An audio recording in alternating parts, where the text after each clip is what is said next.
नमस्कार मित्रांनो, आज आपण पाहणार आहोत अहिल्याबाई होळकर यांच्याविषयी अतिशय सुंदर 10 ओळी माहिती मराठीमध्ये.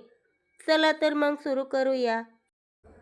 अहिल्याबाई होळकर या एक महान आणि आदर्श महिला राज्यकर्त्या होत्या.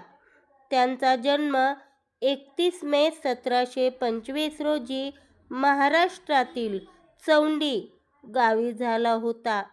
त्यांच्या वडिलांचे नाव माणकोजी शिंदे आणि पतीचे नाव खंडेराव होळकर होते.